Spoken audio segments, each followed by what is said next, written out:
पाकिस्तान के बलूचिस्तान में serial blast हुआ है। बम धमाके में पाकिस्तान के 8 जवान मारे गए हैं। पाकिस्तान के 8 जवान मारे गए हैं और यहां पर बम धमाके में ये 8 जवानों की मौत हुई है। बम धमाके से पूरे पाकिस्तान में दहशत देखी जा रही है। बम धमाके में पाकिस्तान के 8 जवानों की मौत की खबर आ रही है। इस वक्त की बड़ी जानकारी, बड़ी खबर ये पाकिस्तान से जुड़ी हुई और पाक आर्मी के काफिले पर बलूचों ने हमला कर दिया है एक बार फिर से। और ये कोई पहली दफा नहीं, ऐसे हमले लगातार तेज ही होते जा रहे हैं और हमले में 8 पाकिस्तानी सैनिकों की मौत अभी हो गई है। लगातार पाकिस्तान में पाकिस्तान के आर्मी के जवान जो हैं वो मारे जा रहे हैं, लेकिन यहाँ पर किसी भी तरीके से कोई भी कंट्रोल जो है वो नजर नहीं आ रहा है। बता दें कि ये बलूचिस्तानी जो हैं वो अपनी आज़ादी की लड़ाई लड़ रहे हैं और आज़ादी की लड़ाई इनकी तेज होती जा रही है। जिस तरीके से अब ये आंकड़ा मरने वाले पाकिस्तान के जवानों का बढ़ता जा रहा है, लगातार एक के बाद एक बड़े अटैक किए जा रहे हैं। अब एक बार फिर से, और सबसे बड़ी बात की कि पाकिस्तान के आर्मी के काफिले को ही टारगेट किया जाता है। अब एक बार फिर से यहाँ पर सैनिकों को टारगेट किया गया। उसके बाद बड़ा बम धमाका हुआ जिसमें 8 जवान मारे गए हैं। बलूचिस्तान में ये सीरियल ब्लास्ट हुआ है। बम धमाके में पाकिस्तान के 8 जवान मारे गए हैं। बड़े अपडेट आने इसमें बाकी हैं और सबसे बड़ी बात ये, पाकिस्तान में गोलियां चलना, बम धमाके होना, ट्रेन हाईजैक हो जाना, ट्रेन को डीरेल करवा देना है किसी ब्लास्ट के बाद, ये बेहद आम हो चला है। लगातार यहाँ पर ये गूंज पाकिस्तान में हर दिन सुनी जा सकती है, क्योंकि यहाँ पर केवल एक अकेले बलूचिस्तानी या बीएलए नहीं है जो धमाके कर रहे हैं, बल्कि एक तरफ टीटीपी है, दूसरी तरफ बीएलए है। दोनों के मकसद अलग हैं, लेकिन दोनों यहाँ पर अटैक जिस तरीके से कर रहे हैं, पूरा पाकिस्तान 24 घंटे से दहलता ही नजर आ रहा है।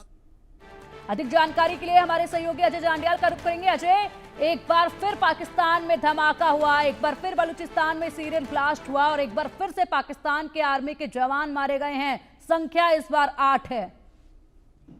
देखिए, बिल्कुल आप सही कह रही हैं पिंकी। जिस तरीके से लगातार बलूचिस्तान में बीएलए की तरफ से पाकिस्तानी सेना पर हमले हो रहे हैं, वो अपने आप में बताता है कि बीएलए किस तरीके से हावी जो है वो होता जा रहा है। ताजा हमले में 8 पाकिस्तानी सैनिक मारे गए हैं। जानकारी मिल रही है एक सीरियल ब्लास्ट जो है वो उनको अंजाम दिया गया है। रॉकेट लॉन्चर के जरिए पाकिस्तानी सेना के काफिले को निशाना बनाया गया और इन सीरियल ब्लास्ट में अभी तक 8 लोगों के मारे जाने की खबर है और आशंका इस चीज की भी है कि लगभग 3 से 4 लोग जो है वो घायल भी हैं। और ये सिलसिला जो है बीएलए के द्वारा जो है वो लगातार तेज किया गया है और उसके पीछे की वजह साफ है। पाकिस्तान में किसी भी तरीके से बलूचिस्तान के इलाके में कोई भी हस्तक्षेप जो है वो बीएलए नहीं चाहता और जब जब पाकिस्तानी सेना की तरफ से कोई भी ऐसी कोशिश की जाती है कि वो किसी भी तरह से इन लोगों को बीएलए को जो है वो निशाना बनाने का प्रयास करें या बीएलए के किसी ठिकाने पर हमला करें, तो उल्टा पाकिस्तान को ही इसका नुकसान उठाना पड़ता है, क्योंकि बलूचिस्तान में बीएलए की पकड़ इतनी ज्यादा मजबूत है कि वहां ना तो आम लोग बल्कि बीएलए के साथ मिलकर और कई संगठन जो है वो पाकिस्तानी सेना को निशाना बनाते हैं। लगातार पाकिस्तानी सैनिकों को निशाना बनाया जा रहा है। कभी भी कहीं पर भी यहाँ पर पाकिस्तान के जो जवान हैं वो ढेर कर दिए जा रहे हैं, लेकिन बावजूद इसके कोई कदम आगे बढ़ते नजर नहीं आ रहे। ये हालात कई अरसे से हम यूं ही देख रहे हैं अजय, कब तक यूं ही चलते जाएंगे? अगर कुल मिलाकर आंकड़ों की अगर ऊपर नजर डाली जाए कि यहाँ पर इस तरह के आंकड़े जो सामने आते रहते हैं, ऐसे में कितने ही जवान होंगे पाकिस्तान के जो ढेर हुए होंगे अपनी ही सरजमीन पर इस तरीके से। देखिए, अगर आप पिछले 6 महीने का आंकड़ा देखें, जब पाकिस्तानी सेना ने बलूचिस्तान में बीएलए के खिलाफ जो है मिलिट्री ऑपरेशन शुरू किया था, तो उसके बाद की अगर बात की जाए तो लगभग 200 के करीब पाकिस्तानी सैनिक जो है वो मारे गए हैं और ये आंकड़ा उससे ज्यादा होगा, क्योंकि जो जानकारियां हैं उसके मुताबिक चाहे वो ट्रेन हाईजैकिंग हो, बस हाईजैकिंग हो, बस पर हमला हो, पाकिस्तानी सेना के काफिले हो, पुलिस स्टेशन हो, सेना के कैंप हो, तमाम इलाकों पर जो है इसी तरह से बीएलए के हमले हुए हैं और बीएलए ने इस चीज को सुनिश्चित किया है कि किसी भी तरीके से वो ज्यादा से ज्यादा नुकसान जो है वो पाकिस्तानी सेना का कर सकें। और अगर आप देखें तो 2 दिन पहले बीएलजी जो बलूचिस्तान लिबरेशन गार्ड है, उन्होंने हमला किया था जिसमें 3 सैनिक जो है वो मारे गए थे और आज 8 सैनिक और मारे गए हैं जब बीएलए ने हमला करके बलूचिस्तान में पाकिस्तानी सेना को निशाना बनाया है। तो लगातार ये चीजें हो रही हैं और ऐसा कोई दिन नहीं रहता जब पाकिस्तानी सेना को इसी तरह से नुकसान ना उठाना पड़े, चाहे वो बलूचिस्तान में बीएलए हो या फिर टीटीपी खैबर पख्तूनख्वा में। एक समाधान जो आपको नजर आता हो, जिस पर काम करने की जरूरत पाकिस्तान को होनी चाहिए, तो वो क्या आप बताना चाहेंगे? जिस तरीके से हालात बने हुए हैं अजय, अगर देखा जाए तो ग्राउंड जीरो के लगातार अपडेट आप देते रहते हैं, तो ऐसे में कौन सा ऐसा समाधान है जो जहन में आता है कि इस वक्त उस पर काम करना चाहिए यहाँ पर? देखिए, अब अगर समाधान की बात की जाए तो समाधान में काफी देर हो चुकी है, क्योंकि बलूचिस्तान में पाकिस्तानी सेना को जो पहले करना चाहिए था, सेना को, सरकार को, जो लोगों को सुनना चाहिए था, जो उनके मसले थे उनको हल करना चाहिए था, वो तमाम चीजें उन्होंने नहीं की। इसलिए अब इस तरह से हमलावर जो है वो लगातार पाकिस्तानी सेना के ऊपर जो है वो बीएलए की और उसके बाकी साथी संगठनों के लोग हैं। अब जो हो सकता है कि पाकिस्तान को उस इलाके से अपना हस्तक्षेप जो है वो बिल्कुल अलग करना पड़ेगा। पाकिस्तान को चाहिए कि बलूचिस्तान को, उस इलाके को बिल्कुल छोड़ दें जहां पर वो लगातार हमलावर है। अब हालांकि आप देखें तो पाकिस्तानी सेना और सरकार जो है वो चीन और अमेरिका की मदद से बलूचिस्तान में अपनी पकड़ को मजबूत करने की कोशिश कर रहे हैं। चीन में जो सीपैक का जो वहां पे बनाया है, उस पर भी वहां पर जाने के पूरी तरीके से मनाही है। चीन के 2 बार वहां पे मूवमेंट करने की कोशिश की तो बीएलए ने उनको भी निशाना बनाया, उनको भी नुकसान उठाना पड़ा। अब अमेरिका में जब गए थे आर्मी चीफ आसिम मुनीर, तो उसमें भी जानकारियां मिल रही हैं कि वहां पे माइनिंग के लिए कहीं इलाका, एक बड़ा इलाका जो है अमेरिका को देने की बात जो है वो कर रहे हैं, सोच रहे हैं। मगर अगर ऐसा भी होता है तो वो साफ कर चुके हैं बीएलए के लोग कि वो किसी भी कंट्री को, किसी भी सेना को बख्शेंगे नहीं। तो ऐसे में अमेरिका का भी हस्तक्षेप जो है यहाँ पे कोई बहुत ज्यादा मदद नहीं कर पाएगा, क्योंकि ये लोग जो हैं ये पूरे तरीके से अपने इलाके की, बलूचिस्तान की आजादी की मांग को लेकर लगातार पिछले कई सालों से जंग लड़ रहे हैं।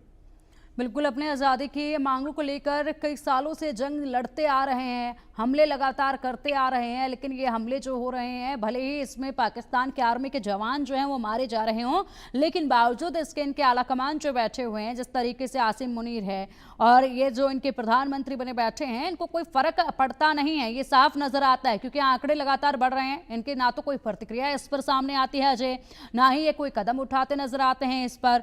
बिल्कुल ऐसा लगता है मानो जैसे कोई फर्क नहीं पड़ता है, उस तरफ ध्यान भी नहीं दे रहे हैं। यही जो है तस्वीर इस वक्त नजर आ रही है। बिल्कुल आप ठीक कह रही हैं। दरअसल पाकिस्तान में सरकार नाम की चीज कोई है नहीं, और सेना को ही जो करना है। और सेना, अगर आप चाहें तो सेना ये कभी नहीं मानेगी कि उनको बलूचिस्तान में नुकसान उठाना पड़ रहा है, खैबर पख्तूनख्वा में नुकसान उठाना पड़ रहा है। सेना हार मानने का मतलब है कि आप दुनिया भर में इस चीज को एक्सेप्ट करेंगे कि पाकिस्तानी सेना जो है वहां पर फेल हो चुकी है। तो ऐसे में सेना इस चीज को नहीं करेगी और अपना नुकसान जो है वो और अधिक कराती जा रही है। और ना ही आप देखें तो सरकार की तरफ से भी कोई ऐसा इनिशिएटिव लिया गया है जिससे ये लगे कि ये लोग जो हैं वो बलूचिस्तान में और खैबर पख्तूनख्वा में किसी मसले के हल के लिए सोच रहे हैं। तो ऐसा बिल्कुल नहीं है। तो ये सिलसिला जो चल रहा है, मुझे लगता है कि ऐसे चलेगा और पाकिस्तान इसी तरह से अपने नुकसान को जो है वो देखता रहेगा। तो यानी कि कुल मिलाकर यहाँ पर पाकिस्तान के आर्मी में जो जवान हैं उनको अब आदत से डाल लेनी चाहिए कि कभी भी बीएलए उन पर अटैक कर सकता है, उनके काफिलों को जो है निशाना बना सकता है और उनको हर तरह के हमले के लिए तैयार जो है वो रहना चाहिए, क्योंकि उन्हीं की सरजमी पर उन्हें कभी भी ढेर किया जा सकता है। और ऐसे में ना तो उनके आला अधिकारी इस पर कुछ बोलेंगे और ना ही कुछ करेंगे, और इसलिए शायद हो भी यही रहा है। क्योंकि अजय देखा जाए तो पहले के मुकाबले वहाँ के जो जवान है पाकिस्तान के आवाम में, वो अब वहाँ की आर्मी में भर्ती होने के लिए ज्यादा दिलचस्पी दिखाते नहीं है, क्योंकि उनको मालूम है कि हम सिर्फ प्यादे की तरह इस्तेमाल किए जाते हैं, हमारे लिए कोई सहानुभूति यहाँ की सरकार की नहीं है, हमारे जो आर्मी चीफ है उनकी कोई सहानुभूति नहीं है, क्योंकि जो आला अधिकारी बैठे हुए हैं सारा धन संपत्ति भी सिर्फ वही समेट लेते हैं। और उसके बाद जो यहाँ पर छोटे लेवल के ये जवान होते हैं, इनको कहीं ना कहीं सिर्फ मरने के लिए तैयार करके आगे खड़ा कर दिया जाता है। जिस तरीके से हमने देखा था इंडिया पाकिस्तान के बीच में जो तनाव बना हुआ था, चौकियां छोड़कर जा रहे थे इनके जवान। देखिए, बिल्कुल आपने ठीक कहा। पाकिस्तानी सेना में जिस तरीके के हालात हैं, आप देखें तो खैबर पख्तूनख्वा के इलाके में लगभग 1000 के करीब पाकिस्तानी सेना के जवानों ने जो है वो नौकरियों से इस्तीफे दिए थे। उसके पीछे की वजह सिर्फ और सिर्फ यही थी कि बीएलए के और टीटीपी के लोगों ने वहां पर हमले कर उनको निशाना बनाया। इतना ही नहीं, टारगेट किलिंग का सिलसिला जब शुरू हुआ तो उसी से डर के वहां की सेना के जवानों ने नौकरियों को त्याग दिया, नौकरियां छोड़ दी और पाकिस्तानी सेना से इस्तीफे दे दिए।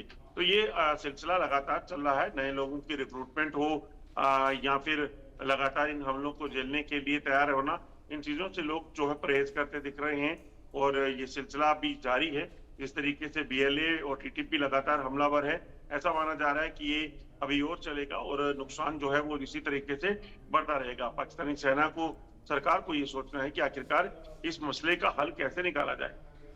बिल्कुल, और सोचना ही होगा, नहीं तो ऐसा वक्त ना आए कि यहाँ पर जो दूसरी कंट्रीज है, यानी कि खास करके हिंदुस्तान के लिए लड़ने के लिए जो ये हुर देते रहते हैं, धमकियाँ देते रहते हैं, जब ये धमकी देने के लायक भी ना बचे। क्योंकि जिस तरीके से यहाँ पर इनका देखा जाता है कि ऐन वक्त पर इनके जवानों की भी कमियाँ जो हैं वो नजर आने लगती है, और बिल्कुल ऐसे ही हालात बने रहे तो भर्तियाँ होंगी नहीं, और उसके बाद इधर उधर ये ताकते फिरेंगे, जबरदस्ती जो है अपने इलाकों से उठाकर लोगों को आर्मी का यूनिफॉर्म ये पहनाते नजर आएंगे, अगर अभी से अपने जवानों की केयर करना इन्होंने शुरू नहीं किया।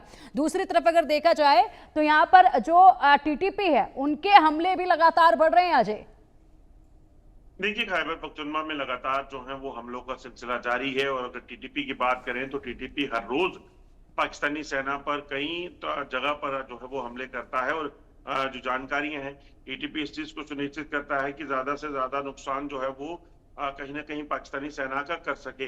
आज भी आपको बता दूं कि टीटीपी जो है वो इसी तरह से हमलावर है। टीटीपी ने जो वजीरिस्तान का इलाका है वहां पर पाकिस्तानी सेना की एक चौकी को निशाना बनाया है, जहां पर एक पाकिस्तानी सैनिक मारा गया है और लगभग 2 से 3 घायल बताए जा रहे हैं। तो ये सिलसिला खैबर पख्तूनख्वा में और जो बलूचिस्तान का इलाका है, ये 2 इलाके जो 2 मुख्य जो डिवीजन पड़ते हैं पाकिस्तान के, वहां पर जो है वो चल रहे हैं, और इन दोनों जगह पर लोगों की मांग एक ही है। वहां के लोगों का जो कहना है वो पाकिस्तान के किसी भी ठीक है। हस्तक्षेप को नहीं चाहते।